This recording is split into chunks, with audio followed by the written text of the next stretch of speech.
फारूक ज़फ़र अली शाह। आज 6 सितंबर की मुनासबत से मैं अपने इंतहाई, जब मैं छोटा सा था तो साहिवाल किनारा कॉलोनी में रहता था, तो उसकी मुनासबत से एक वीडियो बना रहा हूँ।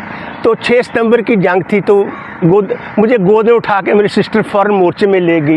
ये किनाल कॉलोनी है, यहाँ पर 3 तबके रहते हैं, एक इलीट क्लास है, एक लोअर मिडिल और एक इंतहाई क्वार्टरों में रहते हैं, गरीब तबका रहता है। खैर, मैं वो सन 65 की बात कर रहा था। तो मैं बात करना चाहता हूँ कि हम पढ़ते थे कि 65 की जंग में हमने दुश्मन को मार भगाया।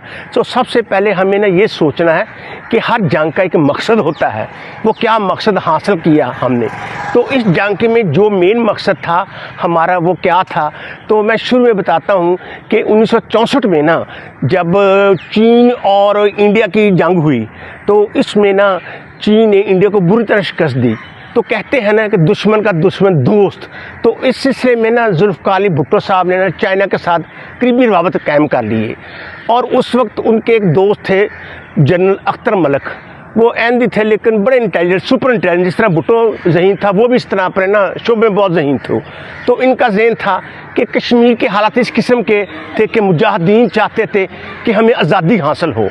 तो इन दोनों ने कहा कि हम किस तरीके से कश्मीर को आज़ाद करा लें। तो इन्होंने जबराल्टर प्रोग्राम के तहत कश्मीर पर ना अपने कश्मीरी मुजाहिदीन के साथ, हमारी फ़ौजों के साथ वहाँ पर इन हमला हुआ। तो तकरीबन हम लोगों ने ना फतूहात पे फतूहात करते जा रहे थे। कोई इंडियन फ़ौज में हिम्मत नहीं थी कि वो पाकिस्तानी फ़ौज का रास्ता रोक सके। इस सिलसिले में इसके भाई जो ब्रिगेड था, उसने भी बड़ी अच्छी कारकर्दगी दिखाई। जब हम कश्मीर के ऐन मौके बॉर्डर पर पहुंच गए, तो उसी वक्त जनरल सदर अयूब ने हुक्म दिया कि आप रुक जाएं और मज़ीद आगे मत बढ़े, हम इसकी जगह बदल रहे हैं। तो उसकी जगह बदलने से ना याह्या खां को इसकी जगह ला रहे हैं। वो इसलिए कि ये अहमदी है, अगर ये कश्मीर पे कब्ज़ा करने में कामयाब हो गया तो अहमदी को आर्मी चीफ बनाना पड़ेगा। उसका खमियाजा ये भुगतना पड़ा कि इतनी देर में ना इंडिया ने भी अपनी फ़ौजें बुला ली, वहाँ पर इकट्ठी कर ली। और इसके साथ ही अब जनरल याह्या में इतनी सलाहियत नहीं थी कि वो इंडियन जर्नलों को ना शिकस्त दे। तो इंडिया ने दूसरी तरफ पाकिस्तान पे हमला कर दिया, लाहौर पे। तो वहाँ पर मेजर शफकत बलोच, मेजर अजीज़ भट्टी वगैरह ने BRB नहर जो कि बनाई सिर्फ इसी मकसद लिए, दफाई मकसद के लिए, वहाँ पर इंडियन फ़ौजों को रोक लिया। तो इस जंग में ना जब देखा कि कश्मीर का मसला फ़तह नहीं हो रहा, तो सदर अयूब ने ना रूसी वज़ीर आज़म कुशीजन के कहने पर जंग बंदी का मुआहदा मुझे ताशगंद किया। इसमें साफ ज़ाहिर हो गया कि सदर अयूब एक लीडर नहीं है, वो एक फ़ौजी जनरल थे। तो वहाँ तो उन्होंने रशियन जो था वज़ीर आज़म कुशीजन की बातों में, उनके प्रेशर में आकर ऐसा समझौता किया जिससे कि हमारी सुबकी हुई। तो इस सिलसिले में ना इसके दूरदर्शन नतीजे निकले। एक तो सन 64 में ना जब फातिमा जिन्ना का मुकाबला सदर अयूब के साथ था, तो उस वक्त मशरक़ पाकिस्तान में फातिमा जिन्ना जीत गई। ये उन लोगों की मोहब्बत थी कायद आज़म के साथ और फातिमा जिन्ना के साथ। और 65 की जंग में ना इसका बुरा असर जो पाकिस्तान पर पड़ा, वो ये कि बांग्लादेश में ये बात आम हो गई कि अगर इंडिया हमला करता तो पाकिस्तान ने हमारा साथ नहीं देना था, कि हमारी सरहदें खुली रहीं, कोई हमारा साथ नहीं दिया।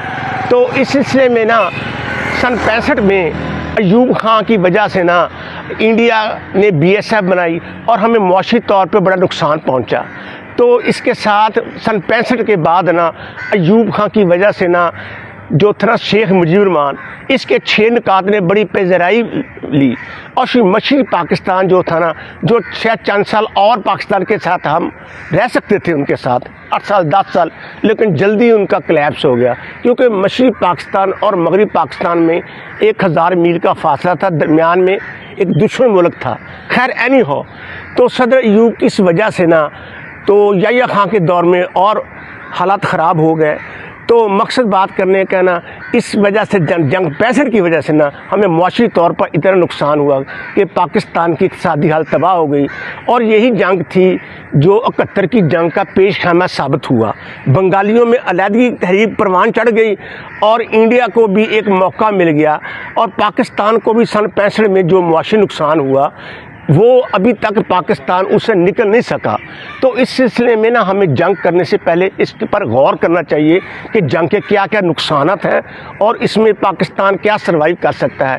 انڈیا کو ٹھیک ہے، اس سے پہلے انڈیا کے کوئی سرحدی بھارتی سیکورٹی فورس نہیں تھی، لوگ آپ انڈیا سے پاکستان اور پاکستان سے انڈیا چلے جاتے تھے چوری چھپے، لیکن اس کے بعد انڈیا نے BSF بنائی، پاکستان بھی قرضوں کے نیچے دب گیا اور پاکستان کی معیشت بھی بری طرح سے تباہ ہو گئی۔